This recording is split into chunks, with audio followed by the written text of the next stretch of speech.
بسم اللہ الرحمن الرحیم۔ السلام علیکم یوٹیوب فیملی، کیسے ہیں آپ سب؟ امید کرتی ہوں خیریت سے ہوں گے۔ آپ دیکھ رہے ہیں میرا channel the B best Pakistani.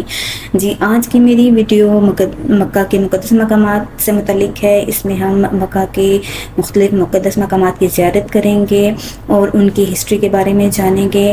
سب سے پہلے یہاں پہ میں آپ کو بتاتی چلوں کہ ہم لوگوں نے ٹیکسی میں وزٹ کیا تھا، جس نے ہم سے 120 ریال چارج کیے تھے، لیکن آپ یہ غلطی مت کیجیے گا۔ آپ اپنے ہوٹل کی بسیز، یہ جو بسیز جاتی ہوئی نظر آ رہی ہیں، ان میں جائیے گا۔ یہاں ان بسیز میں 10 ریال پر ہیڈ لیے جاتے ہیں۔ جی اچھا، یہ اب آپ دیکھ رہے ہیں پہاڑی سلسلہ شروع ہو چکا ہے۔ یہ ہے جی وادی مزدلفہ۔ وادی مزدلفہ کے بارے میں کہا جاتا ہے کہ حضرت آدم علیہ السلام کو یہاں پر رکنے کے لیے کہا گیا تھا۔ جب ان کو زمین پر اتارا گیا تو یہاں اس وادی میں ان کو اتارا گیا تھا اور کہا گیا تھا کہ وہ مشر کے پہاڑی ہے، جہاں پہ ابھی مسجد مشاعرہ جو ہے وہ تعمیر کی گئی ہے۔ اس جگہ پہلے پہاڑی تھی، وہاں پہ چڑھنے کا کہا گیا تھا اور صبح سورج طلوع ہونے تک رکنے کا کہا گیا تھا۔ تو اسی لیے اس وادی میں جو حجاج کرام ہیں وہ رات کو کھلے آسمان تلے قیام کرتے ہیں پوری رات، اور پھر وہ یہاں سے منی کے لیے روانہ ہوتے ہیں، اور کنکریاں بھی اسی وادی مزدلفہ سے جمع کی جاتی ہیں جو شیطان کو ماری جاتی ہیں۔ یہ مسجد مشاعرہ ہے جی، یہ آپ دیکھ رہے ہیں مسجد مشاعرہ ہے، اور یہاں پہ بھی یہ بھی حج کے دنوں میں یہ ایریا کھولا جاتا ہے، اور عام دنوں میں آپ یہاں پر اندر جا کر وزٹ نہیں کر سکتے۔ جی، تو یہ جو آپ وادی دیکھ رہے ہیں یہ وادی منی ہے۔ وادی منی کے متعلق کہا جاتا ہے کہ یہ حضرت ابراہیم علیہ السلام اپنے بیٹے اسماعیل اور اپنی بیوی ہاجرہ کو یہاں پر لے کر آئے تھے، اس خواب کی تکمیل کے لیے جنہوں نے دیکھا تھا کہ وہ اپنے بیٹے کی قربانی دے رہے ہیں۔ تو وہ اس سلسلے میں اس خواب کی تکمیل کے سلسلے میں اپنے بیٹے کو یہاں قربان کرنے کے لیے لے کر آئے تھے، اور یہ بھی حج کے دنوں میں ایریا کھولا جاتا ہے، اور حجاج کرام یہاں پر بھی قیام کرتے ہیں۔ اور جی، یہ بھی ہم نے باہر سے ہی اس کا کلپ لیا ہے۔ اور اس کے بعد یہ آپ دیکھ رہے ہیں یہ مسجد نمرہ ہے، اور مسجد نمرہ کے بارے میں کہا جاتا ہے کہ حضور صلی اللہ علیہ وسلم نے خطبہ حجۃ الوداع ادا کرنے سے پہلے، خطبہ حجۃ الوداع دینے سے پہلے، عرفات کے میدان میں جانے سے پہلے یہاں پر قیام کیا تھا، یہاں پہ اسٹے کیا تھا، یہاں پر نماز ادا کی تھی۔ اور یہ مسجد آپ دیکھ رہے ہیں، جو حج کا خطبہ ہے وہ بھی یہاں پر ہی دیا جاتا ہے، یعنی آپ سمجھ لیں کہ حج یہاں پر ہی پڑھا جاتا ہے، عام زبان میں کہہ لیں۔ اور یہ ساری مسجد نمرہ ہے۔ یہاں پر بھی اگر آپ کا جانا ہو تو آپ ضرور اس کے اندر جائیں، یہاں پہ بہت سی عبادات کریں، نماز پڑھیں، اور میرے لیے بھی ضرور دعا کیجیے گا اگر آپ کا اس جگہ پر جانا ہوا تو۔ جی، یہ آپ دیکھیں کہ کچھ لوگ اس کے باہر کھڑے ہیں، کچھ لوگ مسجد کے اندر سے عبادت کر کے باہر آ رہے ہیں۔ اور چونکہ ہم نے ٹیکسی میں جانے کی غلطی کی تھی اور ہم یہاں پر رک نہیں سکتے تھے، کیونکہ ٹیکسی والا کہہ رہا تھا کہ مجھے پارکنگ دینی پڑے گی اور بلا بلا، تو اس لیے آپ سے یہی کہوں گی کہ 120 ریال دینے سے بہتر ہے آپ جو ہوٹل کی بسیز ہوتی ہیں ان میں زیارات کیجیے۔ اچھا، یہ ابھی آپ ایریا دیکھیں، یہ ساری نہر زبیدہ ہے۔ نہر زبیدہ کے متعلق کہا جاتا ہے کہ یہ عراق کی جو ملکہ تھی زبیدہ، اور جو ہارون الرشید کی بیوی تھیں، جو 5ویں عباسی خلیفہ تھے، انہوں نے تعمیر کروائی تھی حجاج کرام کی خدمت کے لیے۔ اور یہ اس ٹائم کی بہت بڑی نہر ہے، ابھی تو یہ خشک ہو چکی ہے، اور کہتے ہیں کہ 1000 سال تک یہ نہر جو ہے وہ پانی سپلائی ہوتا رہا اس نہر کے ذریعے حجاج کرام کو، اور بہت بڑی نہر ہے یہ۔ ہم نے اس کو بس گاڑی میں بیٹھے ہی اس کو دیکھا دور سے، لیکن یہاں پر اس کے پاس جانے کا ہمیں جو ہے کوئی اتفاق نہیں ہوا۔ بہرحال آپ لوگوں کی اگر وہاں پہ رسائی ہو اور آپ کی اپنی گاڑی ہو، یا بھی اگر آپ کے کوئی ریلیٹیوز وہاں پہ ہوں، تو اس جگہ پر جا کر ضرور وزٹ کیجیے گا، اس نہر کو جا کے ضرور دیکھیے گا۔ اچھا جی، ابھی آپ دیکھ رہے ہیں مسجد اجابہ۔ یہ مسجد اجابہ ہے، اور اس مسجد کے متعلق کہا جاتا ہے کہ حضور صلی اللہ علیہ وسلم نے اس مسجد میں 2 بار نماز پڑھی، ایک اس وقت جب کفار مکہ نے ان کا معاشی بائیکاٹ کیا تھا، اور دوسرا جب مکہ فتح ہوا تھا۔ تو یہاں پہ بھی آپ لوگ اندر ضرور جائیں. اس مسجد میں بھی آئی تھنک یہ مسجد بھی بند ہوتی ہے اور نماز کے ٹائم ہی کھلتی ہے اور نماز ادا کرنے کے بعد پھر بند کر دی جاتی ہے. ہر ٹائم یہ مسجد کھلی نہیں ہوتی. آپ یہاں پہ بھی جائیں اور ضرور عبادت کریں. جی ابھی آپ یہ جو دیکھ رہے ہیں یہ جنت المعلیٰ ہے. یہ وہ قبرستان ہے جو کہ جہاں پر حضرت صلی اللہ علیہ وسلم کے آباء و اجداد، ان کے دادا، ان کے چچا، ان کے والد سب مدفن ہیں یہاں پر.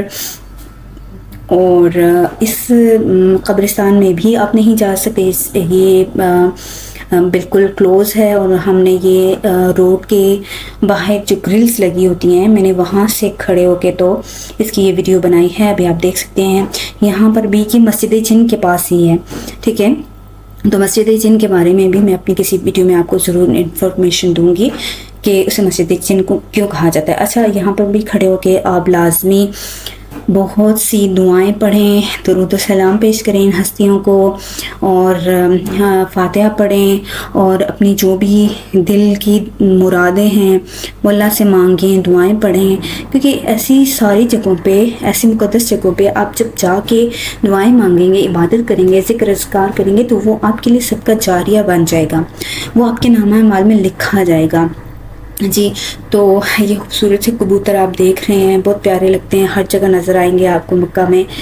تو اس کے بعد ہم لوگ پھر سے ٹیکسی میں بیٹھ کے اگلی زیارت کے لیے روانہ ہو گئے تھے، اور یہ بھی ہم نے دور سے ہی کلپ لیا گاڑی میں بیٹھ کے.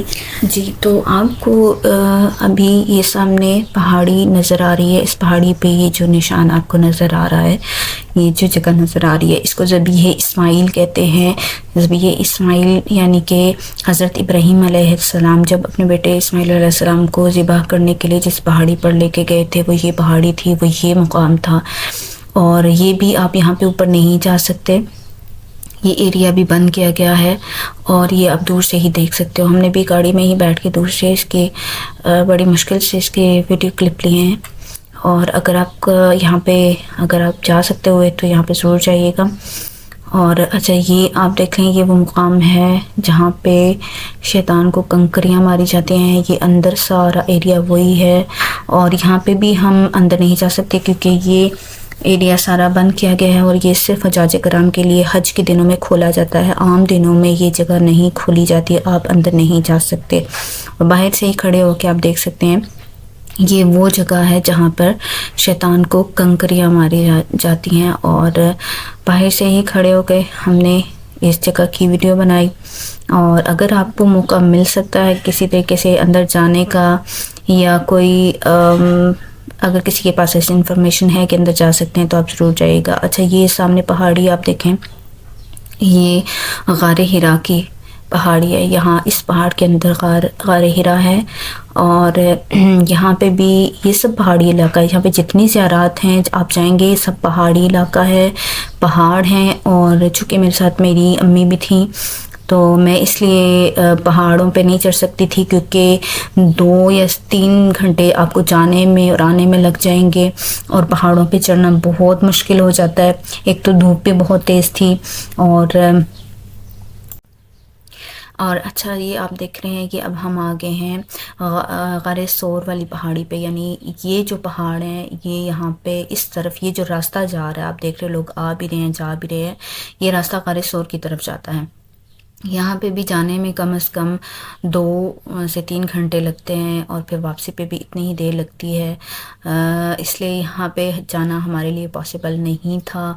میں اگر اپنی بات کروں تو میں جا سکتی تھی یہاں پہ، لیکن یہ کہ اگر آپ کے ساتھ آپ کی والدہ ہیں، والد ہیں، بزرگ ہیں جو کہ اتنا لمبا سفر طے نہیں کر سکتے، پتھریلا راستہ ہے، تو پھر آپ کوشش یہی کریں کہ جہاں تک جا سکتے ہیں جائیں، کھڑے ہوں اور وہاں پہ درود و سلام پڑھیں، دعائیں مانگیں، کیونکہ یہ وہ راستے ہیں جن پہ میرے نبی کے قدم لگے ہیں، اور یہاں پہ دعائیں مانگنا بھی بہت افضل اور مقدس ہے، اس لیے میں بس تھوڑا سا ہی آگے گئی اور یہاں پہ بس جسٹ تھوڑی سی ویڈیوز بنائی ہیں، اور آپ وہ سامنے دیکھ رہے ہیں کہ لوگ آ بھی رہے ہیں وہاں سے وزٹ کر کے، اور کچھ لوگ جا بھی رہے ہیں۔ تو یہ آس پاس سارے پہاڑ ہیں۔ اچھا، ایک چیز کا دھیان رکھیں، جب بھی آپ مکہ میں زیارات کے لیے جائیں تو اپنے کوئی بند شوز، جاگرز وغیرہ ضرور پہن کے جائیں، کوئی فینسی جوتا، کھلا جوتا پہن کے نہ جائیں، کیونکہ پتھریلا راستہ ہے، سب پہاڑی مقامات ہیں، اور آپ کو وہاں پہ چڑھنا ان پہاڑوں پر مشکل ہو سکتا ہے، اس لیے اپنے جوتے جو ہیں اس طرح کے پہن کے جائیں جو آپ کے لیے کمفرٹیبل ہوں۔ جی، تو یہاں پہ بھی ہم لوگ انفارچونیٹلی نہیں جا سکے ہیں، نہ ہی ہم غار ہرا میں جا سکے اور نہ ہی ہم غار ثور میں جا سکے۔ ہم نے بس ان رستوں کا وزٹ کیا جہاں سے میرے نبی پاک صلی اللہ علیہ وسلم گزرے، تو پھر ہم اس کے بعد ہم واپس آ گئے تھے۔ ایک تو گرمی بہت زیادہ ہوتی ہے دن کے ٹائم، جب دھوپ بڑھ جاتی ہے تو بہت زیادہ گرمی ہو رہی تھی، یہاں پہ رکنا بہت مشکل ہو رہا تھا، اور اس لیے بھی ہم نے پھر ارادہ کیا کہ اب مزید آگے ہمیں نہیں جانا چاہیے، تو یہیں پہ کھڑے ہو کے ہم نے درود و سلام پڑھا، دعائیں مانگی، اور یہ چاروں طرف آپ دیکھ رہے ہیں یہ پہاڑ، ان پہاڑوں میں غار ثور موجود ہے۔ اچھا، ابھی ہم آگے ہیں میدان عرفات میں۔ یہ جو جگہ آپ دیکھ رہے ہیں یہاں پہ خیمے لگائے جاتے ہیں، یہ ساری جگہ یہاں پہ آپ زیارت کے لیے آ سکتے ہو۔ یہاں پہ ہر طرف آپ دیکھیں اسٹال بھی لگے ہیں، اور کتنا رش ہے لوگوں کا جو زیارت کے لیے آئے ہوئے ہیں، بسز کھڑی ہیں یہاں پہ، زیادہ تر یہاں پہ ہی آتے ہیں لوگ زیارت کرنے کے لیے، اور آپ یہ دیکھ رہے ہیں کہ کس طرح سے مختلف قسم کے اسٹالز بھی لگے ہوئے ہیں، لوگ بیٹھے ہوئے ہیں، اور یہاں پہ بہت زیادہ رش تھا، بہت زیادہ رش تھا۔ اور یہ سارا جو آپ دیکھ رہے ہیں اسے میدان عرفات کہا جاتا ہے۔ یہاں پہ خیمے لگتے ہیں، حجاج کرام حج کے دنوں میں یہاں پر قیام کرتے ہیں، اور ابھی ہم جبل رحمت کی طرف جا رہے ہیں۔ جبل رحمت وہ پہاڑی ہے جہاں پر خطبہ حجۃ الوداع کے موقع پر حضور صلی اللہ علیہ وسلم نے خطبہ دیا تھا اس پہاڑی پر، تو یہاں پہ بیسیکلی لوگ اسی لیے آتے ہیں اس پہاڑی کو وزٹ کرنے کے لیے۔ تو ابھی ہم اسی پہاڑی کی طرف ہی جا رہے ہیں، اور اس پہاڑی پر بھی چڑھنے کے لیے آپ کو ہمت چاہیے، اور دوسرا یہ کہ اگر آپ کے ساتھ کوئی بزرگ ہے، اگر وہ جا سکتے ہیں تو ان کا ضرور خیال رکھیں، اور احتیاط سے ان کو اس پہاڑی پر لے کے جائیں، اور ادب کا خیال رکھیں وہاں پہ، اس جگہ پہ جہاں پہ میرے نبی پاک صلی اللہ علیہ وسلم کے قدم مبارک لگے ہیں۔ بہت سے لوگ وہاں پہ بے ادبی بھی کرتے ہیں۔ میرا چھوٹا بھائی وہاں پہ اس پہاڑی پہ گیا، اور اس نے کہا کہ وہاں پر لکھا ہوا بھی تھا کہ یہاں پر کسی قسم کی کوئی رائٹنگ نہ کریں، اور بہت سی احتیاطیں وہاں پہ لکھی تھی۔ بہرحال میں تو نہیں گئی اوپر، میں امی کے ساتھ نیچے ہی کھڑی رہی تھی۔ سامنے آپ دیکھ رہے ہیں یہ جبل رحمت ہے، اور ایک بار پھر بتا دوں، جبل رحمت وہ پہاڑی جہاں پہ خطبہ حجۃ الوداع کے موقع پر حضور صلی اللہ علیہ وآلہ وسلم نے آخری خطبہ دیا تھا، اور اس پہاڑی کے اوپر آپ کو دور سے ہی وہ نشان نظر آ رہا ہے، وہ مقام ہے جہاں پہ حضور صلی اللہ علیہ وسلم نے کھڑے ہو کر خطبہ حجۃ الوداع دیا تھا۔ جی، یہ ہے میدان عرفات، اور میدان عرفات کے بارے میں یہ کہا جاتا ہے کہ قیامت کے دن تمام روئے زمین کے انسانوں کو میدان عرفات میں جمع کیا جائے گا، اور اللہ تعالیٰ کا تخت یہاں پر اترے گا۔ تو امیجن کریں جب بھی کبھی آپ کا وزٹ ہو تو اس میدان میں کھڑے ہو کے اس چیز کو سوچیے گا کہ وہ کیا عالم ہوگا جب دنیا کے تمام انسان اس میدان میں جمع کیے جائیں گے۔ اور بہرحال یہ تمام جگہیں، تمام زیارات اپنی ایک اہمیت رکھتی ہیں، اپنا ایک مقام رکھتی ہیں، اور ان تمام جگہوں پر جب آپ جائیں تو خدارہ میں آپ سے ریکویسٹ کرتی ہوں کہ ادب کو ملحوظ خاطر ضرور رکھیں ایسی جگہوں پہ جہاں پہ ہماری مقدس ہستیوں کے، جن سے ہماری ایک دلی عقیدت ہے، ان کے قدم لگے ہیں، جن سے ہمارا دین اور اسلام جڑا ہوا ہے، ان مقدس ہستیوں کی کسی وقت میں وہاں پہ موجودگی رہی ہے۔ تو ایسی جگہوں پر جا کر اپنے ضرور اپنے اخلاقیات کا مظاہرہ کریں اور ایسی جگہوں پر ادب کو ملحوظ خاطر ضرور رکھیں، کسی قسم کی بے ادبی نہ کریں، زیادہ سے زیادہ درود و سلام پڑھیں، تاکہ ایسی جگہوں پر آپ کا پڑھا ہوا، آپ کی ہوئی عبادت بھی آپ کے لیے ایک آپ کے لیے صدقہ جاریہ بن جائے اور آپ کے نام اعمال میں ثواب لکھا جائے۔ جی تو آج کی ویڈیو یہاں تک ہی، اور یہاں پہ میں اپنی ویڈیو کو اختتام کرتی ہوں اس بات کے ساتھ کہ اللہ پاک ہم سب کو ایسی مقدس مقامات کی زیارت کرنا نصیب کرے۔ میری ویڈیو دیکھنے کا بہت شکریہ، اور اس کے علاوہ بھی جب آپ وہاں پہ وزٹ کریں، عمرہ کے لیے جائیں، اللہ کرے آپ سب کو جو بھی میری ویڈیو دیکھ رہا ہے ان کے لیے خصوصی دعا ہے کہ سب کو اللہ پاک ایسے گھر کی زیارت نصیب کرے جب آپ وہاں پہ جائیں۔ تو اس کے علاوہ بھی اگر کوئی ایسی مقدس مقامات ہوں تو ان کی زیارت ضرور کریں، اور میری اگر یہ ویڈیو آپ کو پسند آئی ہے تو اس کو لائک ضرور کر دیجیے گا، میرے چینل کو سبسکرائب ضرور کر دیجیے گا۔ انشاءاللہ تعالی اور بھی اس طرح کی انفارمیٹیو ویڈیوز میں آپ کے لیے لے کے آتی رہوں گی۔ جی تو نیکسٹ ویڈیو تک کے لیے مجھے اجازت دیجیے گا، اپنی دعاؤں میں یاد رکھیے گا، جہاں رہیں خوش رہیں، آباد رہیں، اللہ حافظ۔